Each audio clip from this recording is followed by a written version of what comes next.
Volvemos a los periodistas esta tarde. Hemos analizado, sí, como lo hemos estado haciendo esta semana, en particular desde el lunes con Julián Macías, pues esta estrategia de desestabilización, decía yo antes del corte, que evidentemente tiene que ser desenmascarada. Pero le damos esta tarde la bienvenida a Juan Carlos Monedero, que va llegando de España y lo secuestramos, pues, lo jaloneamos hasta llegar esta tarde aquí a los periodistas a conversar quizá, Juan Carlos, de lo mismo y de otras cosas naturalmente. Bienvenido. Muchas gracias. No es muy difícil que vosotros me jalonéis para venir aquí porque siempre me resulta muy grato y un placer. Muchísimas gracias. Pues porque yo sé que es un tema que analizas permanentemente y es un tema que te interesa y que además tiene una incidencia directa en tu materia, que es la política, la historia, yo te preguntaría, hoy presenta Morena, Mario Delgado presenta la Red Atlas, la muestra como con la posibilidad de que esté detrás de los ataques contra Andrés Manuel López Obrador, contra Claudia Sheinbaum y en general su participación en redes en México. ¿Qué significa que la Red Atlas haya decidido abrir un frente contra la izquierda en México? México ahora mismo es la vanguardia de la alternativa política en América Latina.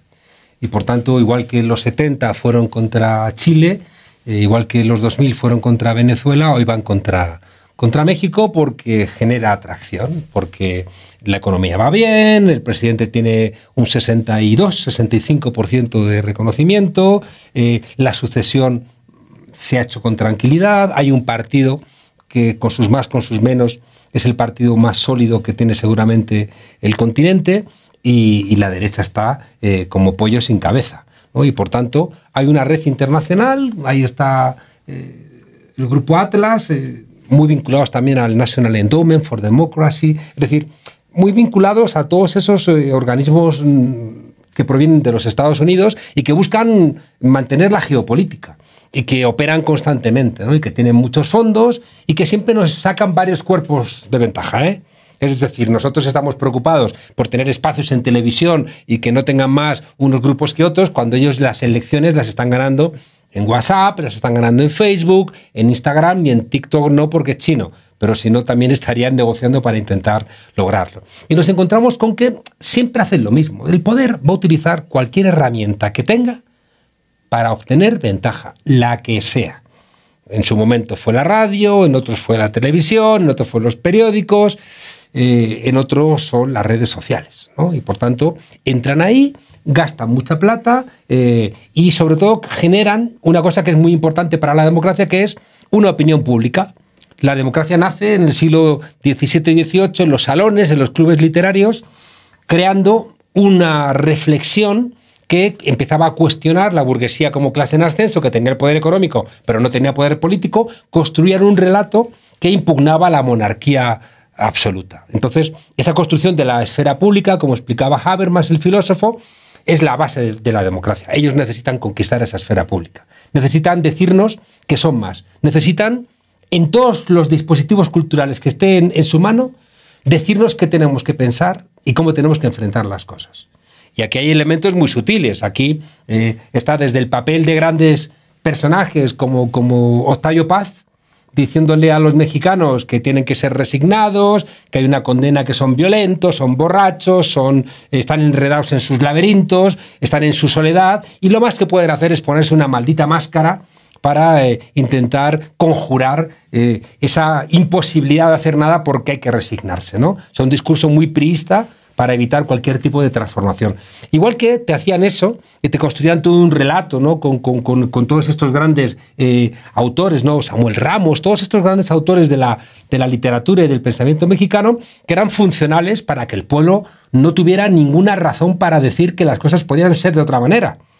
¿Cómo vas a contarles que tumbasteis a Maximiliano? ¿Cómo vais a contarles que peleasteis contra los ejércitos más poderosos del mundo? ¿Cómo vais a contarles que aquí la gente puso el cuerpo, ¿no?, para defender la soberanía del país? ¿Cómo vais a contarles que había curas o que había personas relevantes, ¿no?, que levantaron la soberanía y la dignidad de México? Porque si se enseñan esas cosas, la gente dice, oye, ¿y si lo hacemos ahora otra vez? Y por tanto te tienen que crear la imagen de que no hay nada que hacer. Y eso lo trasladas a la actualidad y te encuentras con que pagan millones de dólares para dar la sensación de que millones de personas opinan que Andrés Manuel López Obrador es un desastre, que Claudia Sheinbaum es un desastre y que esto está poco menos que a punto de hundirse. Claro, como ellos no tienen detrás millones de pueblo, lo que tienen es millones de mentiras y con cuentas falsas, y con lo que llamamos troll centers, es decir, con fábricas de construir estos mensajes, bueno, pues lanzan millones de tweets, lanzan millones de mensajes que dan la sensación de que son más que nosotros. Y ese es, justamente tiene un propósito en una coyuntura electoral de invertir las tendencias, claro, o por lo menos frenarlas. Ahora, la circunstancia de México es muy diferente a la que ocurre en otros países, incluyendo en el tuyo, en España. Más o menos. O sea, que hay una internacional de la mentira. Y eso o lo entendemos o estamos condenados a ser depredados por estos nuevos tiranosaurio rex de la derecha, ¿no? Sobre todo porque en un mundo globalizado, desde los años 70 ellos están también globalizando su actividad. Es decir, cuando se va por el desagüe el modelo keynesiano de intervención del gobierno en la economía, cuando sube la inflación, sube el desempleo a raíz de la guerra del Yom Kippur en el 73, ahí se crea la trilateral. Y la trilateral es la voluntad de conjuntar la economía, en aquel momento, las tres economías más poderosas del planeta, la japonesa, la europea y la norteamericana. Ellos dicen, si el capitalismo keynesiano era un capitalismo nacional que se gestionaba con los bancos centrales de cada país, y ahora la economía va a ser global porque se declara la libre flotación de las monedas, es cuando se plantean los tratados de libre comercio, la apertura de fronteras, la desregulación de la economía, la vinculación de las economías con el Fondo Monetario, con el Banco Mundial, con el Banco de Pagos de Basilea, con el CIADI, con la Organización Mundial del Comercio, ¿no?, con el GATT en ese momento y luego la Organización Mundial del Comercio a partir del año 92. Claro, todo este entramado, ¿no?, lo que está planteando es que si la economía va a ser global necesitamos que se gestione globalmente. Tenían algunos grupúsculos, el Club de Bilderberg, se reunían en Davos, pero necesitaban poner orden. Mientras que encontraban ese orden, se crearon un grupo de amiguetes, que es la trilateral. Y después está el G7, después lo amplían un poquito al G20, pero hay una lógica global. Y la gente se dirá, pero es que nos mienten, pero no nos mintieron en la sede de la democracia mundial, que es Naciones Unidas, con Colin Powell diciendo hay armas de destrucción masiva en Irak. Colin Powell mintiendo en Naciones Unidas. Y de ahí viene Atlas. Hay una de las personas que vincula toda esta estrategia geopolítica norteamericana con América Latina y sobre todo con España, aunque también intentan con Portugal, con Italia, con Francia, es Aznar, José María Aznar, uno de los tres, que está en la foto de las Azores, junto con Bush y con Tony Blair, y que le recompensan, después de que esa foto, que es la que autoriza la intervención en Irak, cuando no tenía la autorización de Naciones Unidas, esa es la foto que dicen vamos para adelante, le recompensan a Aznar entrándole en News Corporation, que era el grupo de Murdoch. Y es el primer latino que entra en el grupo de Murdoch recompensado. Y a partir de entonces él es el gran articulador con la FAES, una fundación que tiene muchísimo dinero, ¿no? Claro, y ahí están, y ellos se colocan entre ellos, se cubren entre ellos e inciden entre ellos. Y están allá donde tienen que enredar, ¿eh? Ahí hay una persona, lo que pasa es que está un poco gafado, que era Vargas Llosa, que lo habéis mencionado, ¿no? Vargas Llosa es como a dónde hay que ir a apoyar a quien sea menester. Los coordina, ¿no? Ahora está medio... Oye, a ver, te voy a contar esto que me pasó hace unas 2 horas. Estaba yo en un café aquí a un lado, se acerca un señor, un muchacho, me dice, Alejandro, oiga, qué bueno que lo veo porque quiero decirle que le mande saludos a Álvaro, gracias porque Álvaro le pagó un taxi. le pagaste un taxi porque su mamá estaba enferma, iba al hospital, te lo encontraste en la calle y entonces lo saludó y ya le pagó un taxi al revisor. Pero digo, oiga, literal, hace un ratito más que se me había pasado decirte, bueno. Entonces me dice, oiga, yo he estado oyendo los videos de lo que se ha grabado sobre la marcha del domingo, me dijo. Y la señora que grita que le van a robar su casa, la señora que habla sobre, que dice sobre que el comunismo ya llegó y que ahora van a descuartizar niños, y la otra señora que habla sobre esto, y el otro señor que habla sobre esto y esto, ¿sabe qué? Yo porque tengo que hacerlo, los oigo, está prendido ahí, todo el mundo lo está escuchando, oigo en la radio exactamente eso. Y la gente se lo compra sin más. O sea, realmente esa gente, mucha de esa gente va porque cree que ya le van a quitar su casa, que ya le van a quitar, porque el mensaje es decir, desde lo masivo hasta el pequeño detalle de alguien que está prendido en una radio. O sea, son fábricas globales de mentiras. Sí. Mirad, hay una cosa terrible y que la derecha está haciendo mejor que la izquierda. Y es que está articulando redes clientelares muy eficaces. Y no nos engañemos. Es decir, que la izquierda nace cuando está con el pueblo en la calle, está en los barrios, está en los cerros, está en las comunidades, y eso ya no estamos. Los partidos políticos se han ido también, como dicen algunos autores, cartelizando. Los partidos políticos, sus mejores cuadros van al gobierno, van al Estado, y nos olvidamos de que necesitamos que los mejores cuadros estén en el partido, siendo los ojos y la boca de los proyectos políticos nacionales de los partidos de izquierdas, ¿no? Por eso los partidos tienen que ser partidos movimiento. Lo hablamos aquí una vez con aquellas 14 tesis que discutimos, ¿no? Entonces, claro, cuando dejamos de estar en esos sitios porque tenemos que estar en el Palacio de Gobierno, en el Ayuntamiento, esos sitios los ocupan evangelistas o los ocupan gente de la derecha que compran a personas para ir a esos sitios a decir que necesitáis, cómo podemos ayudaros. Son expertos en estar, por ejemplo, en las jerarquías de lo que sea, en las jerarquías de la Iglesia. Hay una parte de la Iglesia católica que desconoce al Papa Francisco. O sea, los católicos mexicanos tenían que reprochar a esa derecha que no está reconociendo al Papa Francisco, que es la máxima autoridad y el representante de Dios en la tierra.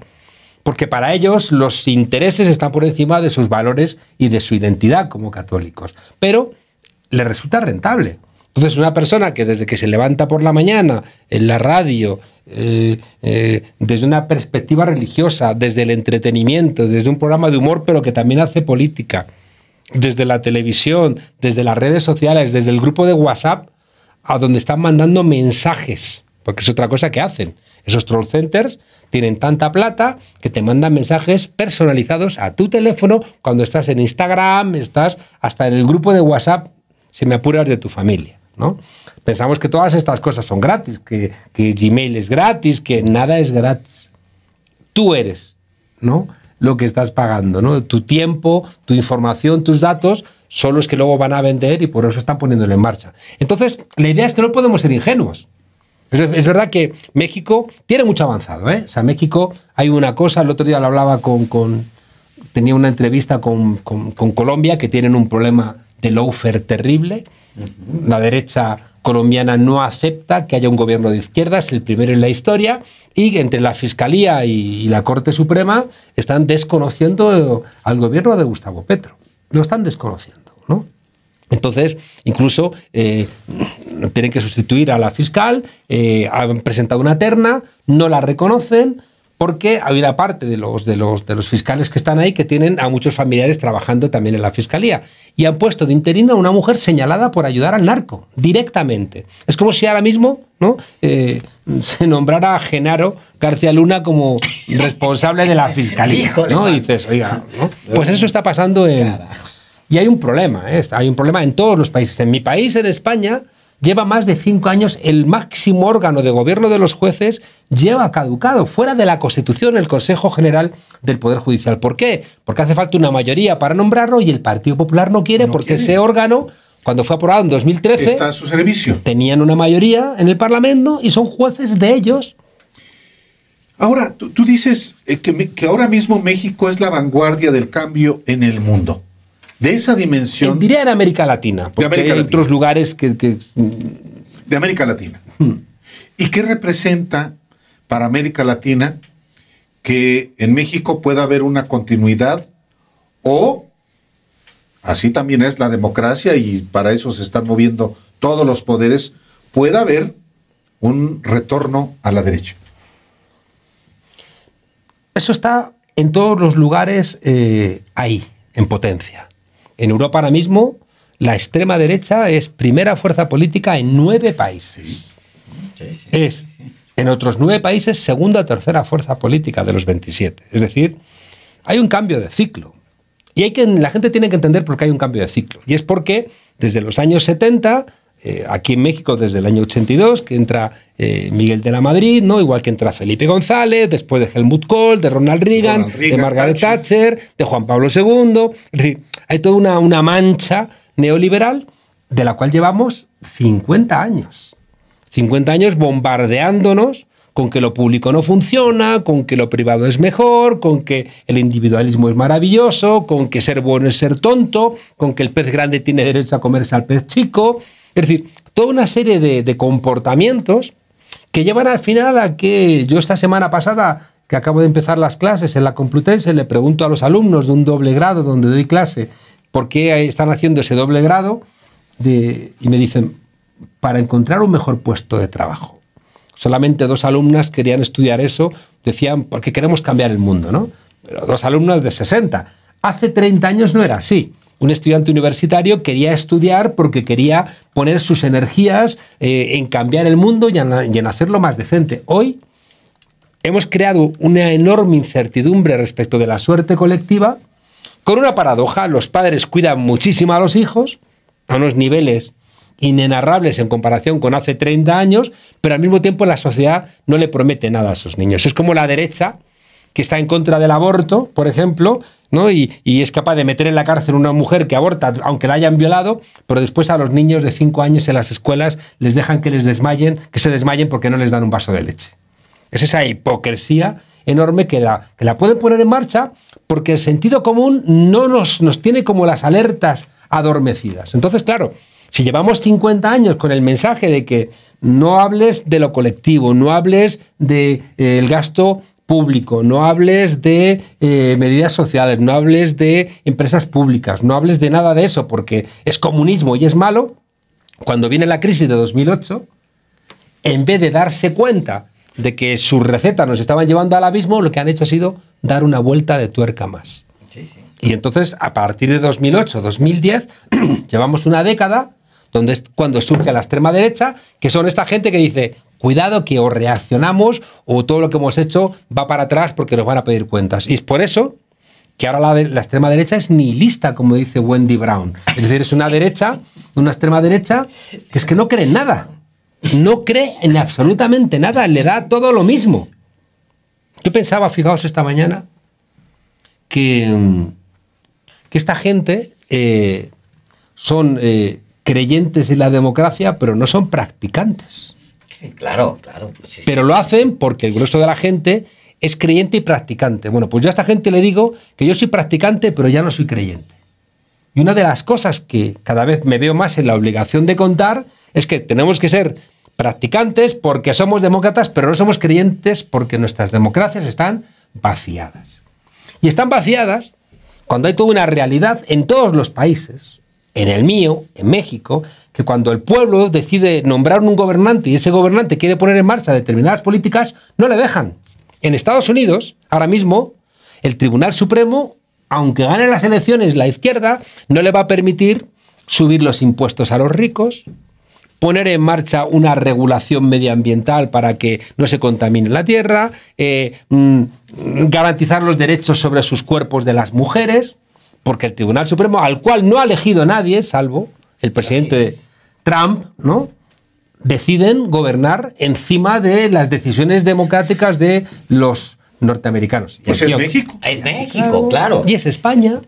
Claro. Y es el New Deal de Roosevelt. Bueno, y es Colombia. Como es Colombia. Es decir, algunos países peor o algunos mejor, algunos donde los poderes están contenidos, pero por ejemplo, México, los poderes de facto están casi intocados. Tenemos que sacar conclusiones de esto. Sí. Mira, yo pensando, viniendo para acá, o sea, uno de los que tiene inicialmente problemas con los jueces es Franklin Delano Roosevelt, ¿no? Que gana las elecciones en el 33, pone en marcha para dar respuesta a la crisis del 29 medidas y se las tumba a los jueces.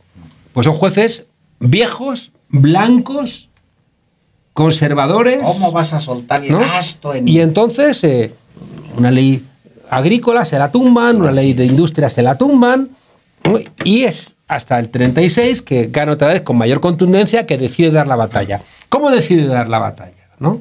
Claro, él previamente ha dicho, es que si estos jueces no me dejan gobernar, si estos jueces no me dejan dar respuesta, la gente recuerde, no sé, las novelas de Faulkner, ¿no? Las uvas de la ira, ¿no? Por ejemplo, para que se viera cuál era la situación de los norteamericanos en ese momento. Y resulta que Roosevelt gana las elecciones, quiere hacer políticas para solventar el hambre de su pueblo y 6 hombres viejos, blancos, conservadores y jodidos, bien rancios, dicen que no. Y entonces Roosevelt dice, sí, pues por cada juez mayor que no quiera presentar su renuncia, vamos a nombrar, porque la ley me lo permite, otro juez. Y se monta un jaleo enorme y hay mucha gente que presiona y tienen fuerza y le doblan el brazo a Roosevelt. ¿Cuál es la solución final a todo esto siempre? Que al final los jueces, algunos jueces inteligentes dicen, tenemos que gobernar escuchando al pueblo. Porque si gobernamos contra el pueblo va a dejar de creer en nosotros. O sea que incluso dentro de esos jueces conservadores había algún inteligente que decía, si perdemos el apoyo del pueblo, nos van a arrasar, porque entonces el presidente va a poner en marcha estas medidas con todo el apoyo popular y no vamos a poder frenarlo. Y entonces es cuando empiezan a ceder. Por tanto, la conclusión que tenemos es que, primero, darnos cuenta de que una parte importante de la judicatura, no toda, hay jueces decentes, hay fiscales decentes. Sí, es importante. ¿No? Es muy importante, no tienen toda la judicatura, no tienen toda la fiscalía, pero tienen una parte que es profundamente corrupta y venal. También yo venía pensando para acá, que son un poco agarrados los ricos mexicanos, porque esos jueces los compran capitales de otros lugares, los compran empresas energéticas españolas. Yo le diría a los ricos mexicanos, hombre, cómprenles ustedes, ¿no? O sea, pongan un poquito más de dinerillo y los compran ustedes. No, y los de aquí también. Es que en realidad, o sea, es que compras todo. A ver, me regreso porque tu reflexión es muy poderosa y hacia allá va mi pregunta. El New Deal tiene esto. Roosevelt se impone a los jueces, pero se impone sobre las empresas también. O sea, para echar a andar la economía y para poder distribuir entre la gente, claro. O sea, las ayudas sociales, para empezar, la ayuda social tiene que imponerse a las empresas. Tú recuerda que reconstruye, recompone por decreto mucha industria porque la obliga a trabajar para las prioridades Recovery de la nación. Act, claro. Y ahí va mi pregunta. Con Porfirio Díaz hubo una reconfiguración del mundo económico mexicano, de los empresarios, de tal manera que impactó los siguientes 50 años.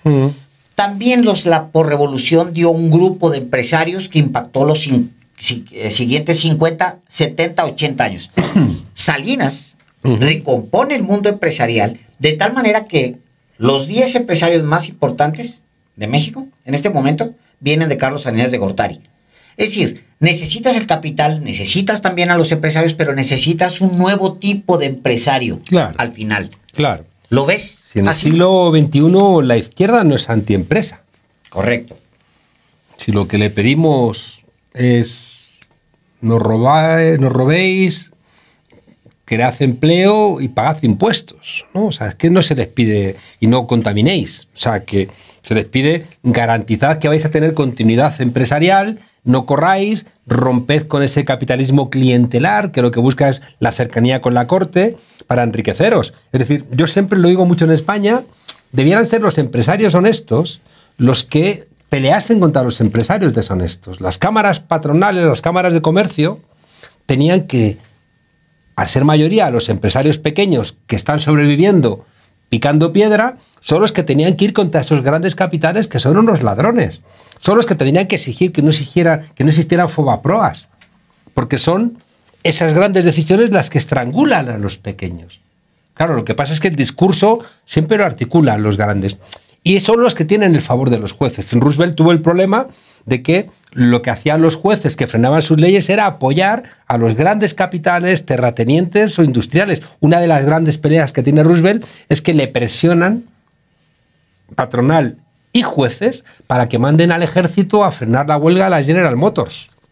Porque es que las huelgas se solían solventar pues pegando tiros y entrando el ejército. Y él dice, no, eso no lo vamos a hacer, ¿no? Pero claro, es un contexto ya en el año 36, con auge de las izquierdas en todo el mundo.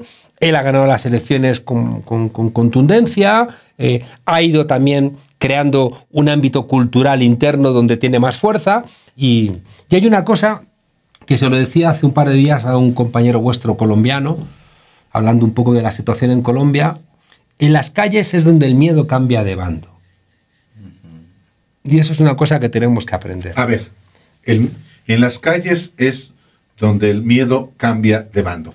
¿Lo puedes desarrollar? Sí. Mira, desde el siglo XIX, conforme íbamos creciendo el número de los que podíamos sufragar, es decir, los que podíamos votar, con muchas peleas, porque la derecha nunca ha querido que el pueblo votara, ¿no? Tenemos que esperar prácticamente al siglo XX para que realmente haya un sufragio universal masculino y mucho más tarde femenino, ¿no?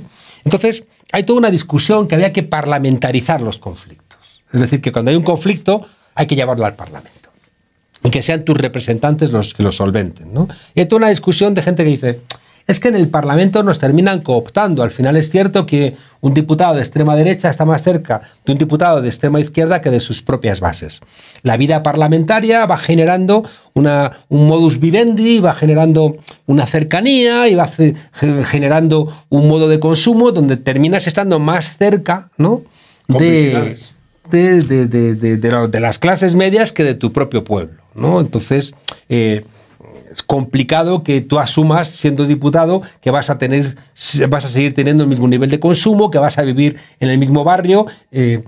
Sería deseable. Por eso digo que es muy importante la idea del partido-movimiento para que estas cosas no se nos olviden. La parlamentarización de los conflictos casi siempre lo que hace es enfriar los conflictos. Sí, en cambio, claro, cuando tú tienes un problema y la revolución de 1910, ¿dónde se frena? En 1917. Se parlamentariza y se hace la Constitución de Querétaro, donde se da por solventados los problemas. No se habían solventado los problemas. Las leyes no solventan los problemas. Ni siquiera las decisiones de los jueces, cuando son de la derecha, sí tienen efectividad. Cuando son decisiones de la izquierda, cuestan Dios y ayuda, ¿no? Entonces, ahí hay una pelea constante. ¿Y cuando realmente ceden los poderosos? Cuando está el pueblo en la calle. ¿Por qué? Porque les da miedo, porque eso no lo controlan. Porque eso lo ven como una fuerza que puede arrasar con su bienestar y con su manera de vivir. Y por eso necesitamos estar empujando en las instituciones, pero sin abandonar las calles. Las calles es donde el miedo cambia de bando y donde los poderosos, que nos dejan en herencia sus estados, sus leyes, sus constituciones, su judicatura, sus fiscales, sus catedráticos de universidad, sus rectores de... O sea, todas esas cosas que cuando ganamos elecciones las recibimos inercialmente como herencia, las cambiamos no con las leyes, las cambiamos empujando. Lo que os decía de los jueces de la Corte Suprema de Estados Unidos son cuando el empuje de la calle se hace poderoso, cuando dicen o le decimos que sea este señor, o estos entran aquí y arrasan con todo. Te quisiera preguntar una última cosa de mi parte, hablando de las calles.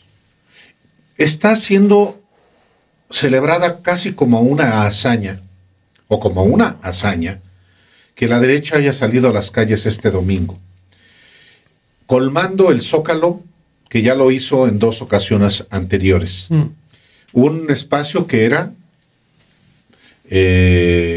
había estado reservado para la izquierda por décadas, que la izquierda acostumbrada a marchar. Ahora la derecha sale a las calles a marchar, a perderle el miedo a enfrentar, en este caso, a alguien que llama dictador. Claro.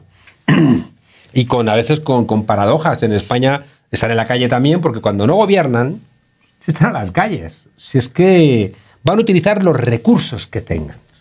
Y claro, cuando de repente hacen cosas que no pueden hacer, las leyes que ellos habían aprobado para reprimirnos a nosotros, pues la policía tiene que aplicárselas a ellos. Como cuando, por ejemplo, cuando cortan una calle donde está la sede del Partido Socialista, ¿no? Donde también le decíamos al Partido Socialista, ¡ay! Si cuando las sedes y las casas que estaban vejando eran las de la izquierda, como de Podemos, si hubieran respondido ahora no estarían estos tipos ocupando la sede del Partido Socialista. Pero bueno, cortan las calles, la policía les golpea y se vuelven locos. No entienden que un policía pueda darles un porrazo a una persona de derecha, porque creen que es de ellos. Que son de su propiedad. Claro. Siempre los han visto como sus órganos represores. Y no lo entienden, ¿no? Entonces claro, pero ahí también, ya digo, no nos engañemos porque pues, Hitler recurrió a la calle, es decir, que con mentiras, sí. A Hitler se llamó nacionalsocialista, se llamó socialista, no tenía nada de socialista, era mentira. Era corporativo, apoyaba a los empresarios, limitó la huelga, limitó cualquier tipo de derecho de los trabajadores. Pero se llamaba socialista porque en ese momento la gente se sentía socialista y dijo, pues nos vamos a llamar así para controlarlo, ¿no? Y las calles fueron muy relevantes en ese momento. Yo creo que la derecha, ya lo vimos con las revoluciones de colores, cuando querían tumbar a gobiernos más de izquierdas, pues les hacían revoluciones que la llamaban de colores. Si hacen una revolución en el pueblo, son revoluciones terroristas, ¿no? Pero si las hacen ellos son de colores, son muy bonitas, ¿no? Entonces, estamos en un momento... de rosa, como la de México. Sí, claro, naranjas, o ponían de diferentes colores. Hay una cosa de fondo que yo creo que es la más relevante y que tenemos que dejar clara, ¿no? El sistema capitalista neoliberal está en crisis. Ganaron la Guerra Fría, pero no tienen respuestas para los desafíos que hay ahora mismo. No tienen una respuesta, o las respuestas que tienen van a empeorar los asuntos. Calentamiento global, cambio climático. Se está frenando la corriente del Atlántico que va a cambiar la temperatura en Europa. Y están planteando que es que si se frena esa corriente, sí. El desastre es como lo de las películas, ¿no? Sí. Está ahí. Los datos son escalofriantes. ¿Qué es lo que propone Xóchitl Gálvez o qué proponen las Xóchitl Gálvez del neoliberalismo en todo el mundo? Privaticemos los mares, privaticemos el Ártico, privaticemos el agua y así lo solventamos. Dices, no. La robotización de la economía. ¿Cómo lo solventan? Entregando a la inteligencia artificial o todo el desarrollo tecnológico que lo que está haciendo es eliminando empleo. En todos los lugares. Como no hay presión sindical, todo el desarrollo tecnológico es para despedir empleo. Tercer problema, el envejecimiento de la población en Europa, en Estados Unidos, en Japón. ¿Cómo lo solventan? Pues limitando la entrada de una inmigración que les permita solventar sus necesidades. Antes de ayer, al tiempo que en España hay tractoradas por problemas reales de que una ley que hizo el gobierno de coalición era que no puedan vender los campesinos, los agricultores, por debajo de sus precios de coste. Pero es que las grandes superficies no lo cumplen. Y como les tienen enganchados, entonces los tractores que tenían que protestar delante de las grandes superficies comerciales, que son las que les están pagando a precios de miseria los bienes y vendiéndolos muy caros, se manifiestan delante del gobierno. Al mismo tiempo, antes de ayer, se ha descubierto en una plantación 36 inmigrantes que vivían en situación de esclavitud, trabajando en el campo. Sí. Porque esas cosas no les molestan también. Por tanto, ya digo, no tienen una respuesta al envejecimiento de la población, no tienen una respuesta a las guerras. Al revés, están encantados, sí. Venden armas, lo presentan como un gran negocio. No les vale. Nos tenemos que ir. Son las 8 de la noche en punto, pero podríamos seguir platicando, pero muy aleccionador, Juan Carlos Monedero, una vez más, me he quedado con ganas de contaros lo de las máscaras, de México, de contaros... No, es que tienes que regresar. Tienes que regresar, digo, sí. ¿Quieres todo el programa? Próxima vez. Sí, pues porque la máscara era una cosa profunda de México. A ver. Y López Obrador las está transformando. La máscara que se vendía como un elemento de un pueblo asustadizo, de un pueblo resignado, de un pueblo que no podía protestar, que lo más que hacía era utilizar esos subterfugios de esconderse un poquito para intentar encontrar su realidad. Ahora se le da la vuelta. Lo vi cuando la fiesta de Halloween aquí, donde el pueblo pobre se disfrazaba diciendo, lo hacemos ahora porque queremos.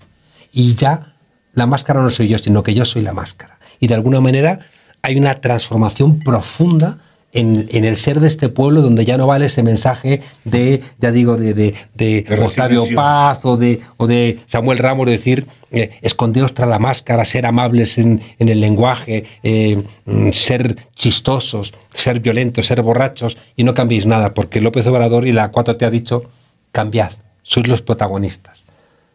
No se pusieron máscara los de Ayotzinapa, no se ponen máscara los que atraviesan el desierto para buscar trabajo en Estados Unidos, no se ponen máscara los que van al Zócalo y dicen no somos acarreados, frente a ese discurso de que eres un acarreado, eres un reventador, eres un palero, ¿no?, de las élites. Creo que es un cambio telúrico y por eso es tan importante lo que está pasando aquí, porque no es cosmético, sino que es un cambio profundo que afecta a la manera en que los mexicanos y las mexicanas os veis. Y creo que por eso la oposición va a ser enorme. Decía Newton, en la tercera ley de Newton, que toda acción genera una reacción. Y enfrente vais a tener algo a la altura de un movimiento político apoyado por el pueblo que está cambiando este país. Muchísimas gracias. Buenas noches a todos. Gracias.